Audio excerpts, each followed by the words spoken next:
Olá a todos, sejam muito bem-vindos a mais uma transmissão ao vivo do primeiro ciclo de preleções em Direito Público do Centro de Estudos Jurídicos da PGE Goiás. Eu me chamo Rafael Arruda e, como representante do Sejur, agradeço desde logo aos que aqui nos acompanham.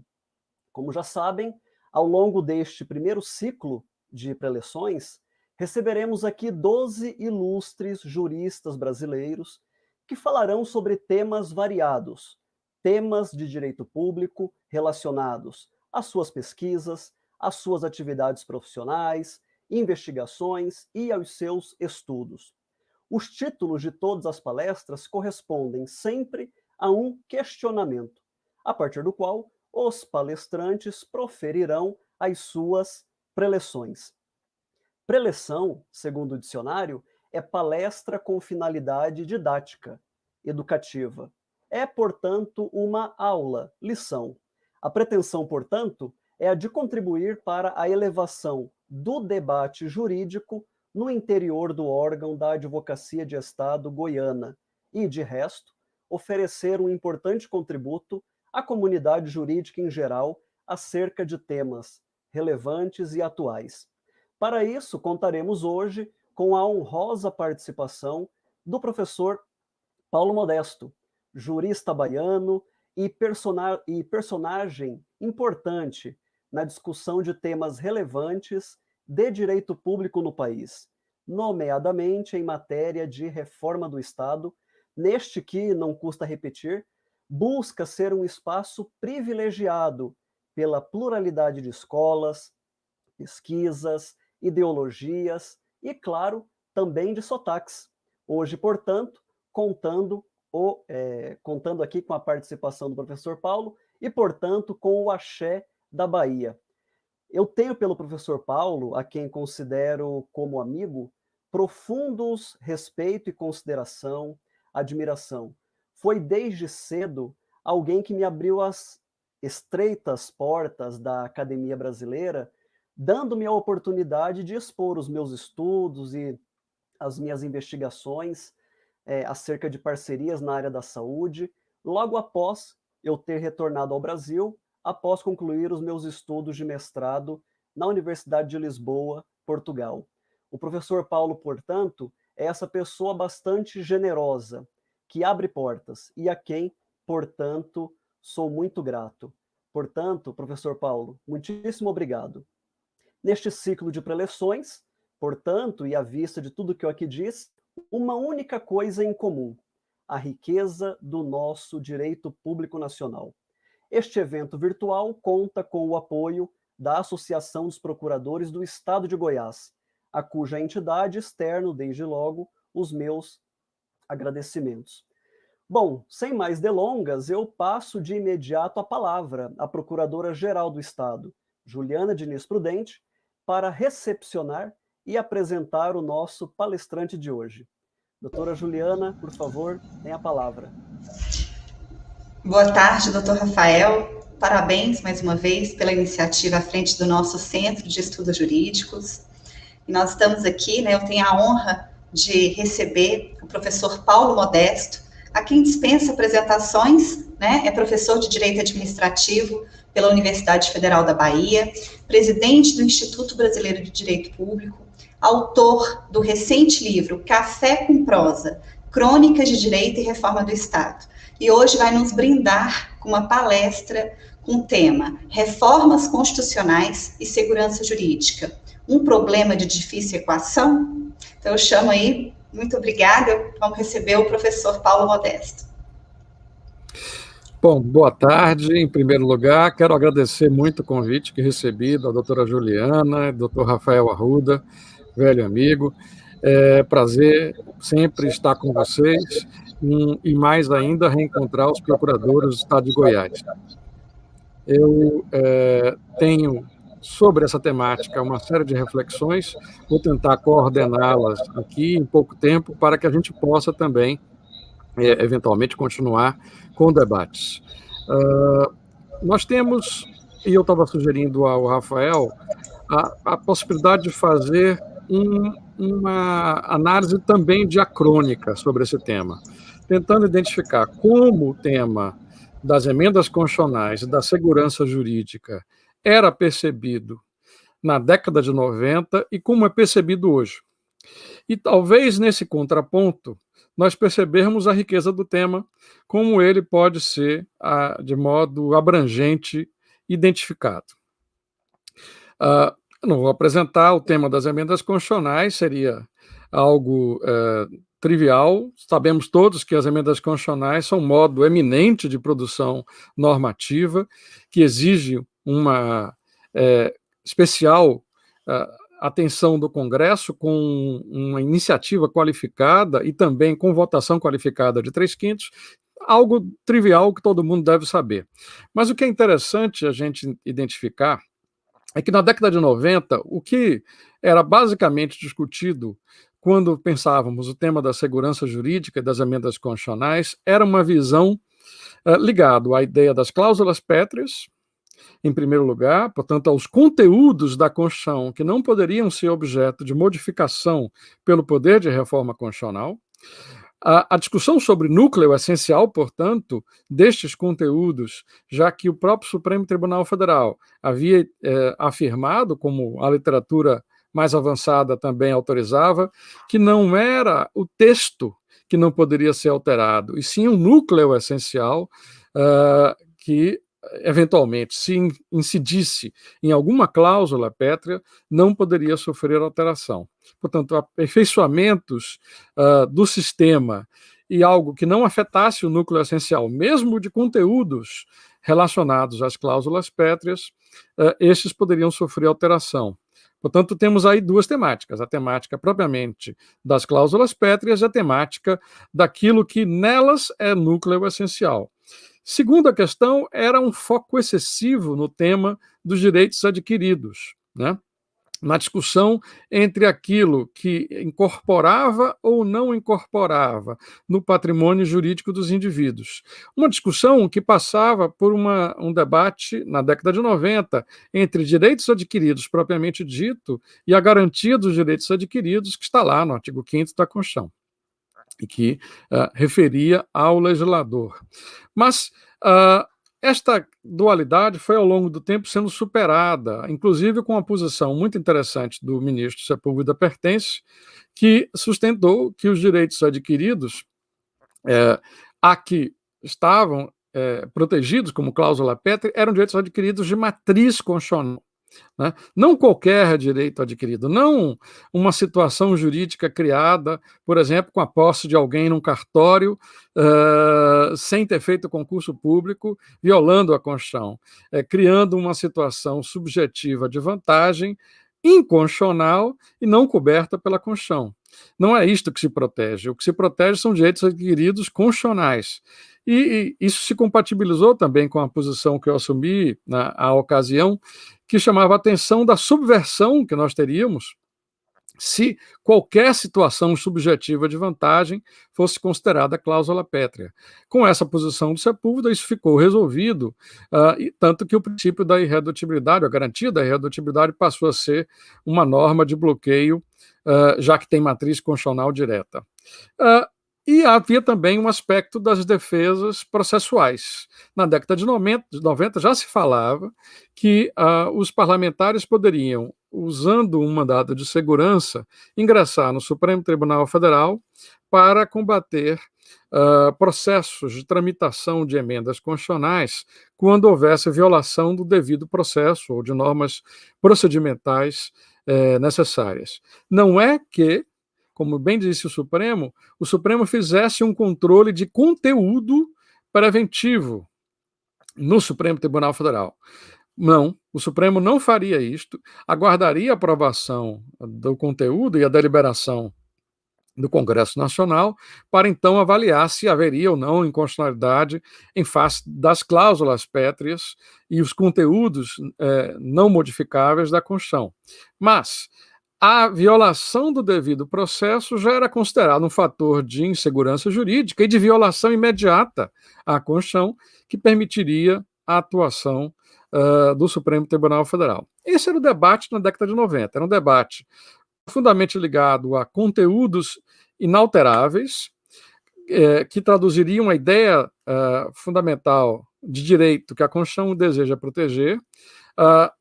O núcleo essencial desses conteúdos inalteráveis, um foco sobre o tema dos direitos adquiridos, portanto, uma certa visão individualista, né, de cláusulas de proteção, com uma distinção muito importante entre garantia do direito adquirido e direito adquirido, superada, penso eu, pela opção, pela proteção tanto da garantia quanto dos direitos adquiridos, mas exclusivamente aqueles de matriz constitucional, e, por fim, um devido processo focado na tramitação procedimental das emendas constitucionais. Na década atual, vamos chamar assim, no debate atual, o tema se enriqueceu, né? Eu penso que pouca gente percebeu isso, mas o tema se enriqueceu. Eu continuo vendo nos debates, nos sindicatos, nas associações e até mesmo nas academias, uma discussão ainda muito presa àquilo que era debatido lá na década de 90, a esses itens e a este tom, vamos chamar assim, a esses que eu mencionei. Hoje, a discussão é muito mais abrangente, ela envolve não mais apenas a questão dos direitos e das cláusulas pétreas, mas da própria erosão da Constituição, da própria dinâmica de sucessão de emendas constitucionais e o risco de, em sucessão de emendas constitucionais, nós termos a fragilização da Constituição. Mesmo em cláusulas que não são pétreas, ou e pelo menos imediatamente não são pétreas, ou identificadas como pétreas, às vezes a sucessão das emendas faz isso. Por exemplo, aconteceu, como todos sabem, na Corte Constitucional colombiana, eles entenderam que a reeleição não era uma violação à Constituição, como aqui também se entendeu, mas depois, quando uma nova emenda constitucional permitia um novo mandato presidencial, a Corte Constitucional disse que aí já havia inconstitucionalidade, porque na sucessão de emendas, além de um mandato de recondução, a possibilidade de mais de um mandato permitiria uma erosão constitucional, portanto, uma quebra do sistema de freios e contrapesos, com um presidente por longo mandato produzindo alterações importantes, não só na Corte Constitucional, mas em todos os órgãos de controle, fragilizando o sistema de defesa da ordem democrática.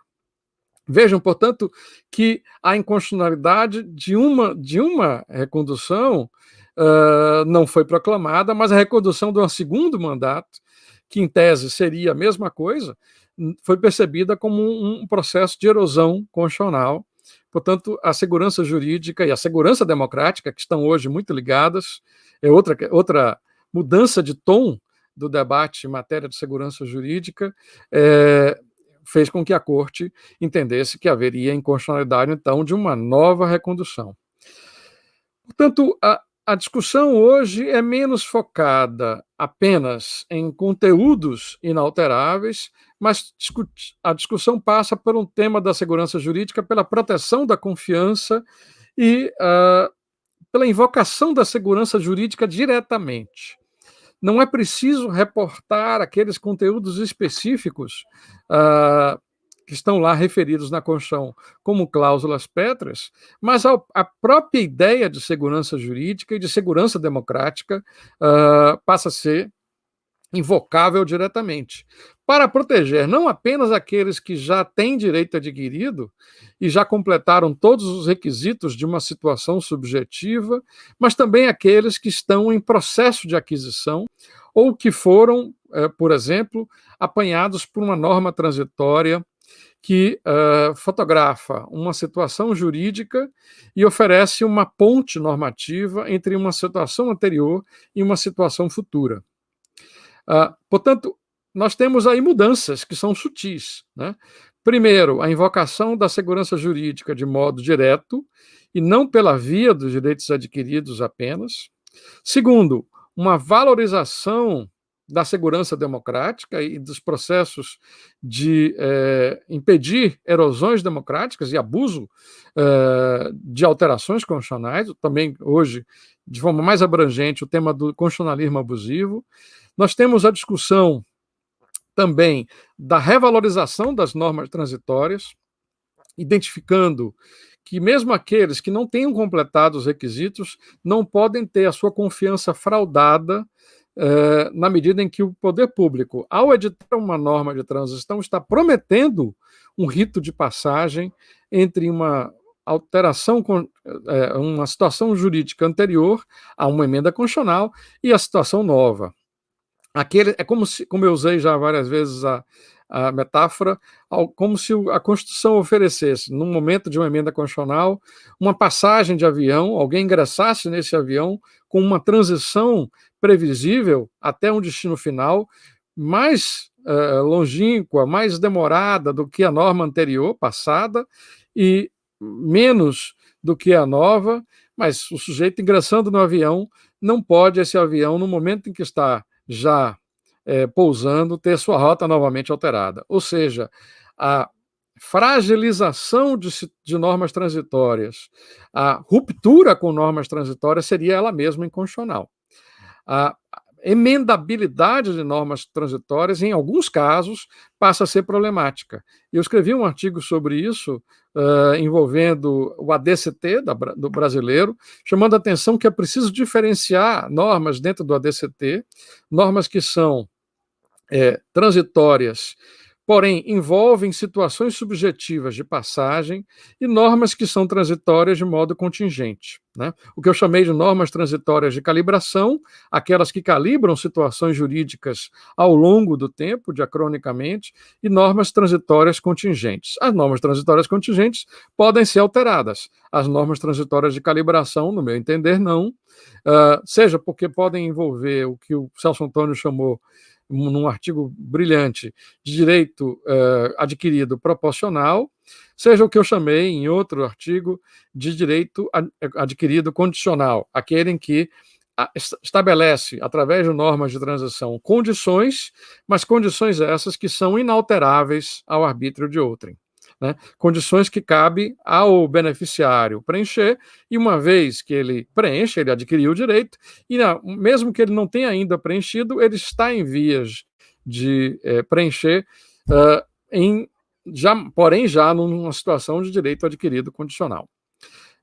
Vejam que há uma sofisticação do debate da segurança jurídica para alcançar não mais velhas situações de direito adquirido do passado, individualistas, envolvendo situações em que o agente integralizou todas as exigências e os requisitos, mas para uma aquisição paulatina, né, uma aquisição proporcional, uma aquisição ao longo do tempo, que produz confiança e que garante a confiança gerada e prometida pelo Estado. E que é frequentemente coletiva, né? Envolve um grupo social alcançado por aquela norma de transição que é apanhado ao longo do tempo, e não apenas um ou outro indivíduo isoladamente. Há também uma abstrativização, de certo modo, do debate, porque se deixa de discutir apenas situações jurídicas individuais, direitos adquiridos, e passa-se a discutir a segurança jurídica como uma garantia constitucional abrangente, né, que dá suporte, inclusive, a novas emendas constitucionais.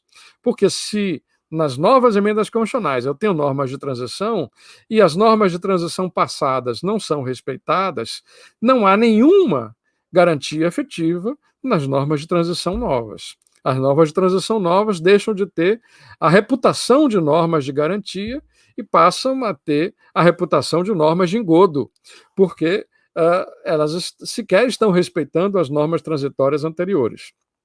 Vejam que o debate ganha um outro colorido. Além disso, como eu destaquei num artigo, também no final, na época em que eu debati o projeto de lei das normas de organização administrativa, é preciso separar pelo menos 3 dimensões aí da segurança jurídica, além dessas que eu mencionei de forma abrangente. A primeira, a dimensão da segurança jurídica, ou a segurança do direito. A segunda, a segurança no direito. E a terceira, a segurança pelo direito. A segurança do direito envolve a determinabilidade, a certeza, a precisão de qual norma deve incidir sobre a situação do cidadão, do advogado, do candidato a aposentado, enfim. Envolve a falta de clareza, ao contrário, a precisão, a cognoscibilidade de qual norma e qual é o conteúdo da norma. Normas imprecisas, normas obscuras, normas ambíguas, normas contraditórias são o oposto dessa segurança no direito, né? É preciso que se estude um pouco de legística, se estude um pouco de legística material, se faça um aprofundamento sobre os modos de dar conhecimento e precisão às normas constitucionais e às normas legais também, para que se dê à segurança jurídica uma densidade nessa dimensão da segurança no direito. A segunda dimensão relevante é a segurança do direito, que é esta segurança que eu chamo de subjetiva, que envolve as situações jurídicas dos indivíduos. E aí, como vimos, posso tanto discutir, como discutia no passado, o tema do direito adquirido, que é subjetivamente incorporado ao patrimônio jurídico dos indivíduos, inclusive servidores públicos, para uma discussão também ainda subjetiva, que seja, mas que alcance os direitos à informação e que estão protegidos por uma norma transitória de calibração, uma norma transitória que apreende uma situação de passagem. E a própria segurança jurídica como um modelo de Estado civilizado, um modelo de Estado previsível, né? Um modelo de direito desejável numa comunidade política como a atual. Portanto, nós temos, no primeiro nível, a segurança no direito, um sentido objetivo de segurança jurídica. Na segurança do direito, eu tenho aí uma situação subjetiva que é protegida por normas de direito adquirido ou normas transitórias. E eu tenho também uma terceira dimensão, que é a dimensão da segurança pelo direito, em que eu consigo invocar garantias constitucionais com efetividade e os problemas podem ser resolvidos. Ou seja, eu consigo que problemas processuais na tramitação das emendas sejam a tempo e a hora combatidos pelo Supremo Tribunal Federal, ou que eu tenho, através de mandado de segurança, ou através dos vários veículos de garantia que a Constituição oferece, a efetiva proteção das situações subjetivas garantidas pela segurança jurídica e também das situações objetivas garantidas pela segurança jurídica. A segurança pelo direito é uma dimensão instrumental que envolve a garantia da segurança no plano concreto, processual, vamos chamar assim, dessa questão. Bom, há problemas variados hoje envolvendo isso. Eu brincava há pouco tempo que nós temos valorizado muito os chamados observatórios fiscais nos últimos tempos, ou seja a autoridade que o Senado criou para fazer observação e análise e acompanhamento do jogo orçamentário e da execução orçamentária brasileira, do cumprimento ou não do teto de gastos, tem recebido enorme valorização, mas nós juristas, e acho que também os sindicatos e outras associações, deveriam pensar seriamente em termos um observatório legislativo, né? Um observatório que analise se estão sendo cumpridos efetivamente os ritos e os procedimentos para aprovação das emendas constitucionais. E eu entendo que não. Eu já denunciei isso várias vezes, enfim, sou uma voz isolada nessa matéria, paciência, mas me parece que nós temos aceitado que emendas constitucionais sejam produzidas sem observação da iniciativa qualificada que a Constituição exige para as emendas constitucionais. A Constituição exige que, para uma emenda constitucional ser iniciada, ou ter seu enfim, seus preceitos apresentados à deliberação do Congresso Nacional, é preciso que o presidente da República apresente, é preciso que 1/3 dos deputados tenha essa iniciativa e 1/3 dos senadores ou a maioria das assembleias legislativas. Essa última nunca vai acontecer, porque um concerto completo das assembleias legislativas é algo quase impensável.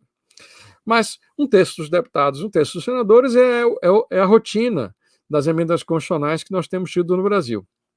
O que tem acontecido?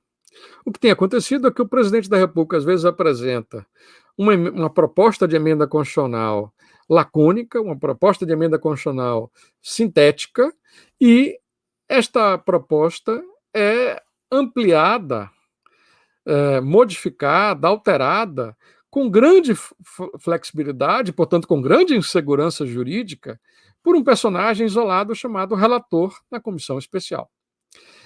Este relator, no meu entender, não teria essa competência. A Constituição não autoriza que nenhum deputado ou nenhum senador, isoladamente, faça alterações em emendas constitucionais. Porque, na verdade, não basta a simples iniciativa original, mas o presidente apresentou uma emenda, agora é papel dos deputados fazer alterações. Sim, mas observada a iniciativa qualificada, observada a exigência de 1/3. Ninguém pode fazer alterações individuais na Constituição. E quando aquela emenda individual do relator é admitida e aprovada numa comissão e depois aprovada pelo plenário, o que, na verdade, nós estamos fazendo é uma iniciativa constitucional de um deputado, de um senador. Isto tem acontecido, tem gerado, inclusive, problemas sérios de deliberação dentro do Congresso, porque, por exemplo, policiais, sindicatos de guardas da Câmara e Senado têm invadido sessões para fazer pressão sobre o relator, que cede com alguma frequência, exatamente porque ele pode ceder, ou pelo menos acham que ele pode ceder, e esse tipo de pressão acaba sendo eficaz. Se nós tivéssemos a exigência, como a Constituição exige, de 1/3 dos deputados, isso seria inócuo. Um relator simplesmente diria: eu não posso fazer isso porque eu não sou 1/3 dos deputados. E assim é que deveriam tramitar. Quando, na comissão especial, os deputados querem apresentar uma emenda, eles precisam coletar um número suficiente de assinaturas para compor 1/3 exigido pela Constituição. Isso está lá no regimento do Congresso corretamente, exatamente porque é 1/3 dos deputados o quórum exigido para a iniciativa de emendas constitucionais. O que tem se violado, e quem tem violado, são os relatores, com a conivência dos deputados e do presidente da Câmara e do Senado. O que me impressiona é que aqueles que são atacados e afetados por emendas constitucionais têm deixado que isso ocorra e que normas sejam aprovadas, que não sejam impugnadas por esse vício de origem, que é relevantíssimo e que causa insegurança jurídica, como eu também destaco. Segundo aspecto também que me parece relevante é este das normas de transição. Aceitar que normas de transição modifiquem normas de transição anteriores é chocante se nós considerarmos o papel, a função, a especificidade das normas de transição. E parece outro fator no processo legislativo, constitucional, que não pode ser aceito mais no Brasil e que causa insegurança jurídica grave, né? Isso aconteceu na reforma da Previdência, como todos sabem, em que houve revogação da emenda constitucional número 47, de suas regras de transição, depois de 21 anos em que elas estavam cumprindo a sua função, e que o número residual de sujeitos beneficiários, aqueles que ingressaram antes de 1998, estavam já para completar o seu processo de aquisição do direito à aposentadoria. Portanto, uma fraude às expectativas e, na verdade, ao direito adquirido condicional muito intensa e que foi feita por norma de transição. E com um gravame de que foi feito para os servidores da União e para os servidores do Estado ficou a depender de uma ratificação expressa das constituições estaduais. Em alguns estados houve ratificação, em outros estados não houve ratificação, criando uma desequiparação no âmbito da federação muito séria, e que ninguém também tem considerado nada relevante, e me parece que é relevante.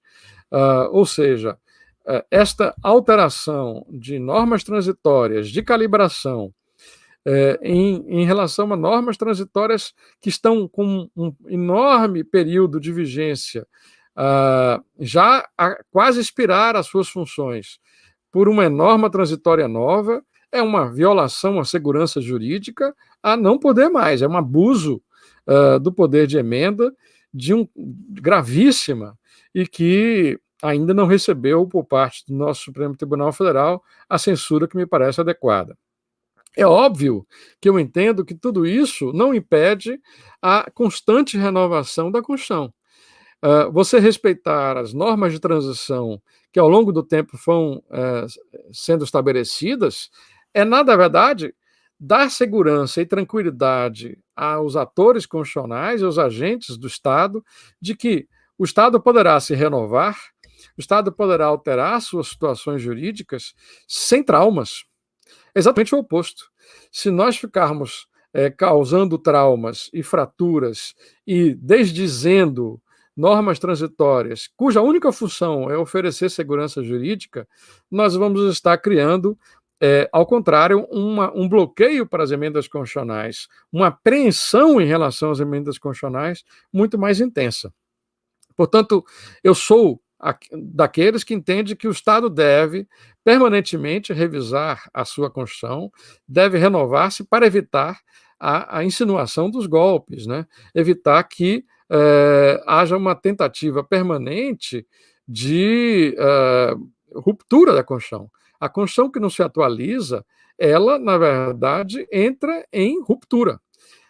Não é como se imagina. Na verdade, quem não se renova, rompe, mas não podemos aceitar que a Constituição seja maleável a ponto que tanto quem tem direito adquirido individual, como quem tem com base e com matriz na Constituição, como quem tem um direito adquirido condicional com base numa norma transitória constitucional, que esses não tenham também nenhuma perspectiva de futuro. Isso ainda mais sério quando envolve o tema Previdência, porque Previdência é sempre um projeto de longo prazo, um projeto de segurança jurídica, um projeto que envolve uma aposta com contribuição, inclusive, que faz uma renúncia do seu patrimônio atual em favor de um benefício futuro. Se aquele que é contribuinte hoje do sistema previdenciário não acreditar na segurança que lhe promete o Estado no futuro e perceber que mesmo normas transitórias não são levadas a sério pelo Estado, ele vai entender que a segurança jurídica também não é levada a sério. E um Estado em que a segurança jurídica não é levada a sério é um Estado em que a democracia também não é levada a sério. As duas coisas são interligadas, umbilicalmente ligadas hoje. Como diria Ferrajoli, nós não podemos ter poderes selvagens, e nem o poder de emenda constitucional deve ser selvagem. Ele deve seguir de modo proporcional, de modo paulatino, de modo razoável a alteração da Constituição. Esse é o entendimento que a segurança jurídica exige hoje. Algo muito menos individualista, muito menos focado apenas nas cláusulas pétreas que estão lá enunciadas na Constituição, e também, além de considerá-las, considerando a sucessão das emendas ao longo do tempo, os riscos que um descontrole e uma abertura plena à alteração constitucional pode provocar na própria saúde democrática do país. Essa é a visão que eu tenho e a visão que me parece um pouco mais atualizada da matéria, superando dicotomias e simplificações da década de 90. E fico aberto ao debate. Muito obrigado.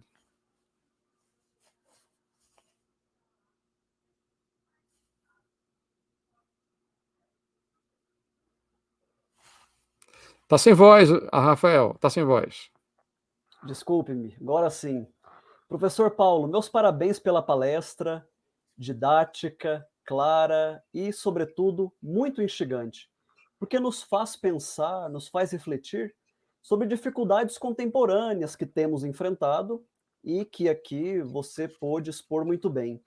Eu tenho, professor Paulo, algumas anotações que fui fazendo na medida em que o ouvia e de modo que gostaria, nesse tempinho que ainda temos, de debatê-las com você. Você fala em erosão da Constituição, no que estou completamente de acordo, no sentido de que essa sucessão de emendas constitucionais em nada contribui para a segurança jurídica e para a proteção da confiança, que de fato são elementos constitutivos do Estado de Direito. O homem, com efeito, precisa de segurança jurídica para organizar responsavelmente a sua vida, para conduzir responsavelmente a sua vida, de modo que mudanças ou alterações frequentes da Constituição ou de leis perturba com certeza a confiança das pessoas. E aí, professor Paulo, eu gostaria de fazer a seguinte provocação. Em matéria de decisão judicial, temos segurança jurídica com a coisa julgada. Em matéria de atos administrativos, temos uma certa segurança jurídica com a estabilidade do que foi decidido pela administração. Mas me parece que em matéria de atos legislativos, atos normativos em geral, falar em segurança jurídica, tendo por pressuposto apenas a irretroatividade da norma, parece-me pouco. Na sua opinião, de que maneira podemos incrementar, podemos aperfeiçoar a segurança jurídica de atos normativos para além da impossibilidade da irretroatividade? Como é que você vê essa questão? Olha, eu acho que eu apontei algumas ideias ao longo da fala. Primeiro, nós termos um acompanhamento mais próximo por parte da sociedade civil da elaboração legislativa, tentando não só cobrar o cumprimento adequado do regimento, mas também das normas constitucionais, quanto ao processo, por exemplo, de aprovação das emendas, já é um primeiro passo. Na medida em que nós tenhamos sugestões de proposições, sugestões de textos mais precisos, mais adequados, que nós tenhamos o alerta feito na comunidade jurídica e fora dela, na comunidade da imprensa, por um observatório da legislação de violações por parte do Congresso no sistema de votação, mudanças, por exemplo. Uma coisa que acontece muito no Senado, às vezes, é quando você já não tem mais tempo, ou a pressão política é muito grande para aprovação, e os senadores ficam tentados a não fazer alterações de mérito para não devolver a matéria à Câmara. E o que acontece? Com frequência, tentam fazer emendas de redação que alteram substancialmente o texto sem devolver para a Câmara. Então, um observatório, por exemplo, poderia denunciar isto, porque este acompanhamento é um micro-acompanhamento legislativo. A população em geral, e às vezes até mesmo os profissionais de direito, frequentemente não têm condição ou conhecimento técnico específico para fazer esse micro-acompanhamento legislativo. Mas penso que a sociedade civil deveria ter um órgão, um observatório de legislativo, como eu chamo, de legística, como queiram, para acompanhamento do processo de produção das normas legais fundamentais e também das emendas constitucionais. E, por outro lado, nós temos um enorme acervo de recursos, de instrumentos de garantia, seja mandado de segurança pelo parlamentar do processo legislativo, seja o controle de constitucionalidade no Brasil, que tem aceitado com grande abertura o controle das emendas constitucionais, mas que ainda não meditou adequadamente o tema da quase que inconstitucionalização diacrônica, né? É um processo em que emendas constitucionais sucessivas provocam uma erosão na segurança jurídica e no sistema democrático que a própria Corte não deveria aceitar. Nossa tradição tem sido de fotografar aquele conteúdo, fotografar aquela emenda e fazer um cotejo dela com a Constituição. E o sistema hoje não é tão simples assim. Hoje nós precisamos analisar diacronicamente o que tem acontecido, né? Em que medida nós estamos destruindo, aos poucos, paulatinamente, o sistema de segurança, de garantia e até o sistema democrático mesmo no Brasil.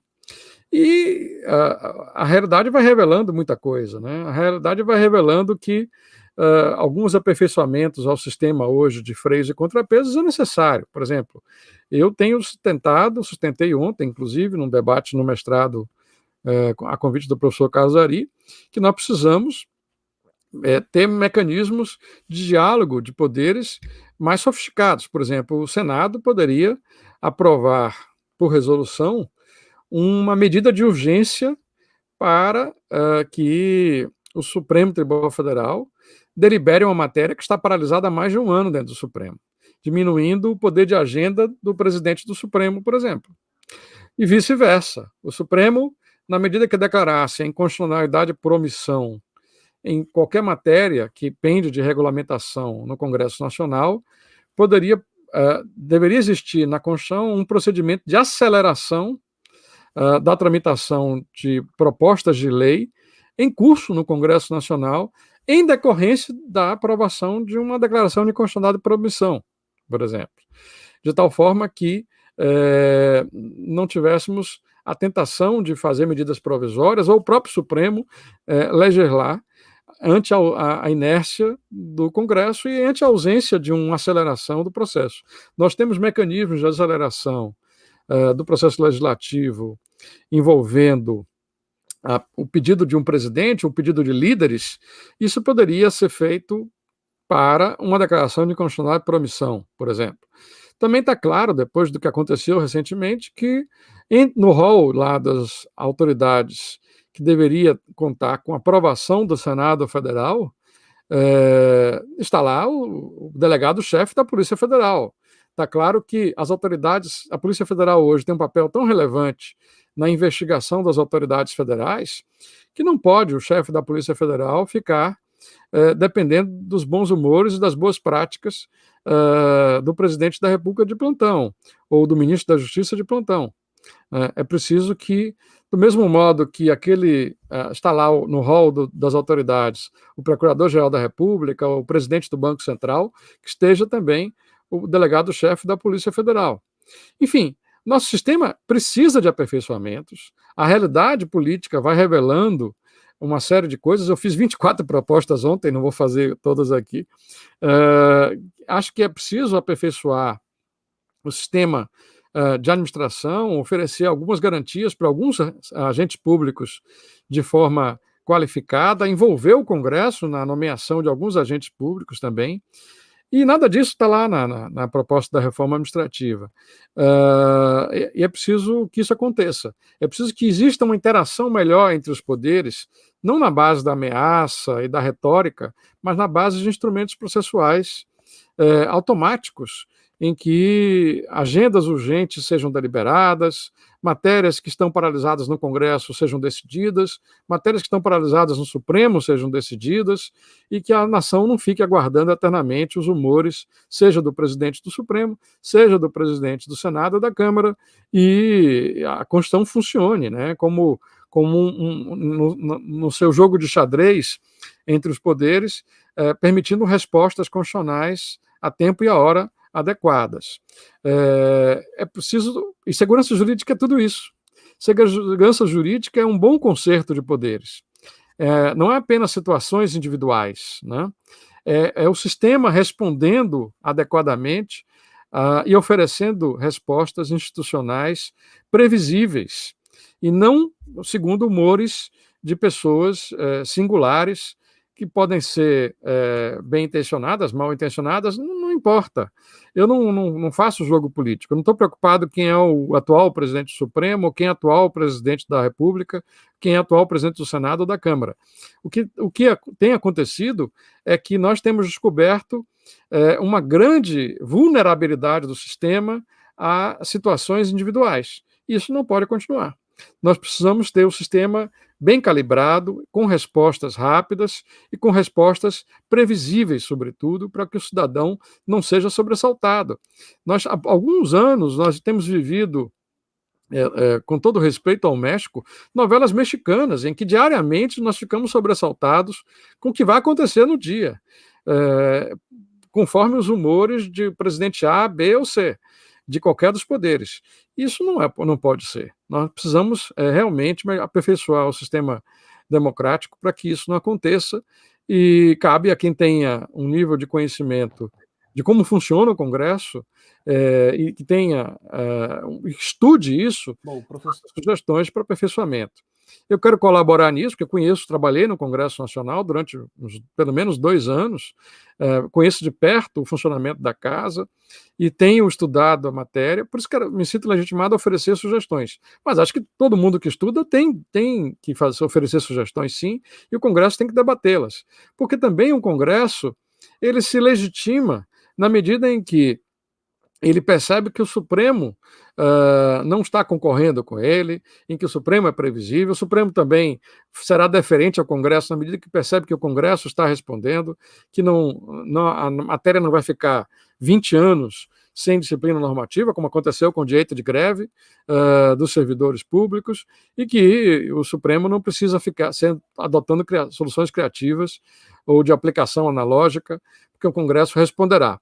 É preciso, portanto, que a gente tenha mecanismos de aceleração do processo legislativo, do processo judicial em controle de constitucionalidade, para que as coisas sejam mais previsíveis no Brasil. É isso que eu desejo, e eu acho que é a máxima realização da segurança jurídica que nós podemos desejar.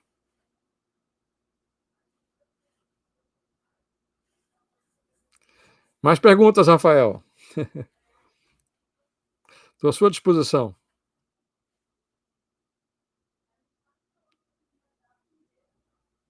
Acho que você caiu aí, né?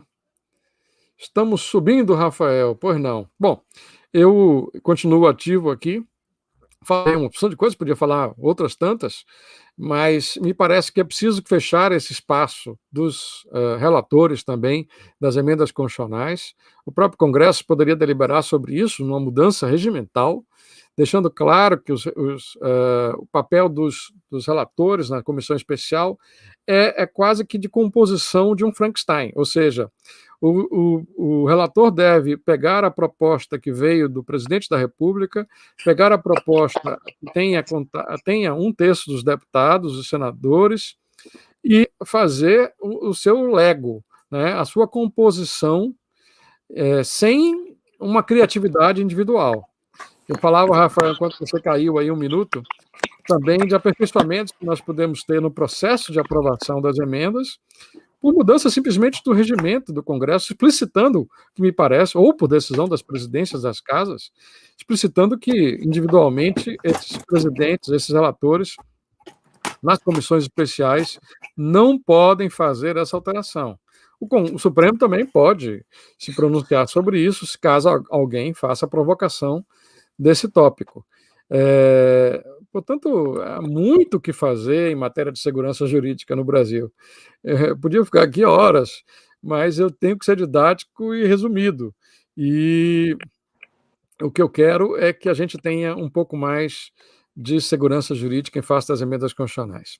Volto a palavra para você, Rafael. Muito obrigado, professor Paulo. Eu peço desculpas aqui pela interrupção. São os nossos problemas brasileiros de infraestrutura, né? Oxalá a tecnologia do 5G possa melhorar essa dificuldade. Professor, eu ouvi tudo que o senhor dizia e me lembrei de um outro ponto, também mencionado por você, que é o que diz respeito à legística material. Esse é um tema muito pouco estudado na nossa tradição jurídica, na nossa tradição bacharelesca, eu diria. Eu tive a ocasião de atuar na Casa Civil do estado de Goiás durante alguns anos, e lá eu lidava cotidianamente com essa questão, elaboração de atos normativos.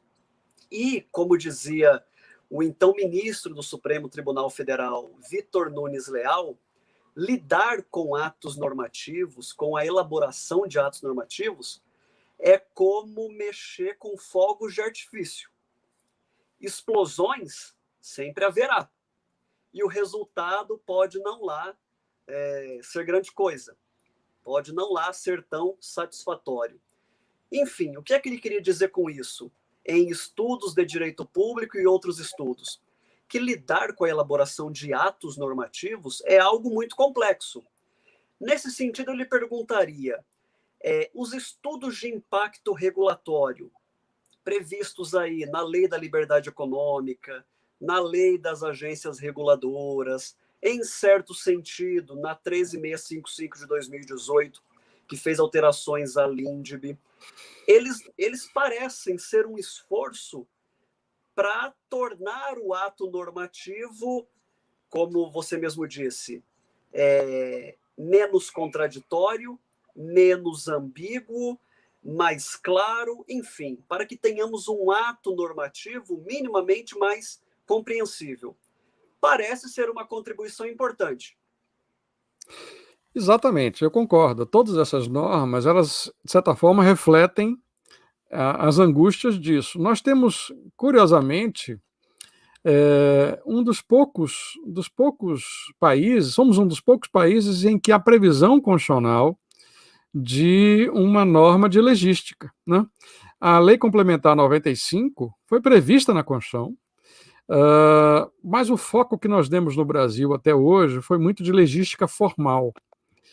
A composição, a divisão, a subdivisão em capítulos, a previsão de revogação específica, expressa.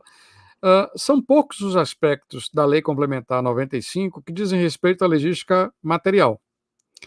E poucos os estudos relativos à legística material, relacionando a legística material à segurança jurídica, né?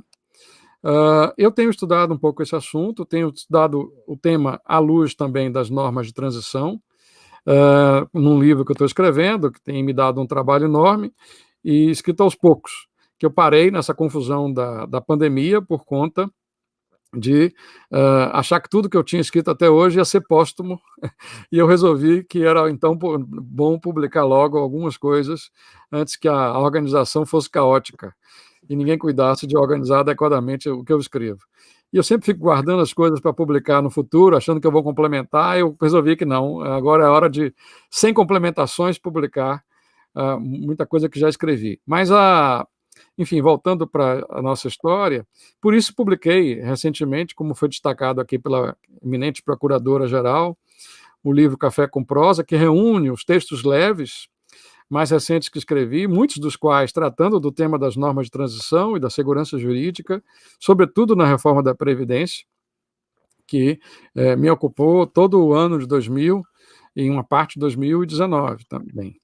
E que agora, em 2021, eu lancei, que tem recebido muita atenção e muito carinho dos amigos.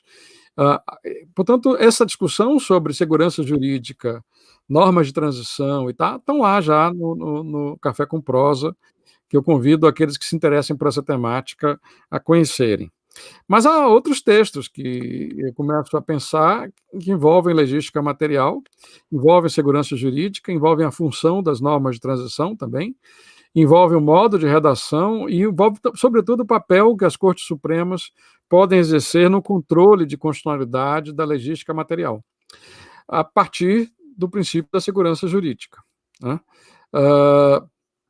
Eu tenho uma experiência rica e dolorosa em matéria de reformas constitucionais e reformas legislativas.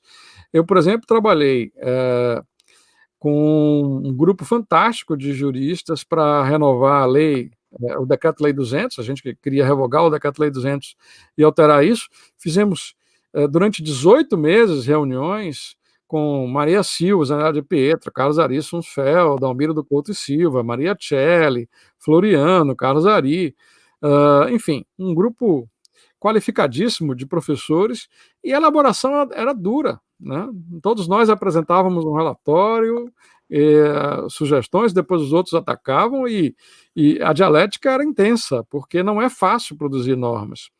Mesmo num grupo qualificado como esse, levou 18 meses para produzir um texto normativo que depois acabou, em parte, na gaveta, mas em parte tem sido aproveitado, foi aproveitado na Lei de Introdução às Normas do Direito Brasileiro, na parte que hoje alterou a LINDB. Há muita norma ali que veio daquela discussão, e também em outros projetos estaduais, Lei de Processo Administrativo da Bahia, por exemplo, incorporou o tema das conferências de serviço, e outras normas estão trazendo esse debate de novo para nós. Mas Eu ajudei também a lei de processo administrativo, participei da comissão Caetastro, que elaborou a lei de processo administrativo, a comissão do Código de Usuário, a emenda constitucional 19, enfim. Sempre foi doloroso produzir normas. E sempre foi difícil, porque você precisa antecipar as consequências e antecipar problemas que podem surgir com as regras. Então, não é possível que seja feito algo isoladamente, em cima da hora, no momento da votação, por um relator, por pressões do momento. Isto é a máxima segurança jurídica e eu acho que é isso que não deve ser aceito. Portanto, eu renovo a ideia que aqui sustentei, deve-se levar a legística a sério e nós devemos ter na sociedade civil quem faça a cobrança e a verificação do cumprimento dessas exigências. Se ninguém analisar se cumpriu ou não cumpriu, e se os parlamentares aceitarem tudo que vem de uma comissão, sem crítica da sociedade, nós não teremos, de fato, um controle eficaz e a segurança pelo direito não se realizará. É isso que é preciso fazer. Exigir as 3 dimensões da segurança e não apenas uma só. Excelente, professor Paulo. Eu lhe agradeço mais uma vez pela disponibilidade e gentileza com que aceitou o nosso convite para participar aqui desse primeiro ciclo de preleções em Direito Público da PGE Goiás. Caminhamos aqui para quase 1 hora de aula e tivemos realmente uma palestra magistral sobre segurança jurídica e constitucionalismo. Professor, muito obrigado. Esperando revê-lo em breve, quando esse momento pandêmico arrefecer, para que, enfim, possamos prosseguir com as nossas relações como dantes. Acho que é o que todos esperam, não é? Eu que agradeço, Rafael, agradeço muito a você pelo convite, agradeço à Procuradora-Geral. Para mim, é uma tarefa que todos nós, professores, é difundir o direito público, difundir um pensamento dos jovens, difundir quem está pesquisando, difundir o que está se refletindo, porque a pior coisa para todos nós é a estagnação. Do mesmo modo que para a Constituição estagnar é morrer, é preciso sempre estar reformando, é preciso reformar com segurança e valorizar também na academia o pensamento qualificado. Eu agradeço o seu convite, agradeço a oportunidade de estar aqui falando para todos. Para mim foi um diálogo muito mais do que uma palestra, um encontro com uma pessoa que eu admiro e com uma entidade que também, me parece, tem um papel fundamental no Estado de Direito. Muito obrigado pelo convite. Um abraço. Muito obrigado e eu agradeço a todos que aqui nos acompanharam pelo canal da PGE Goiás no YouTube, informando que esta palestra ficará salva à disposição para consultas no futuro. Muito obrigado a todos e até mais. Grande abraço.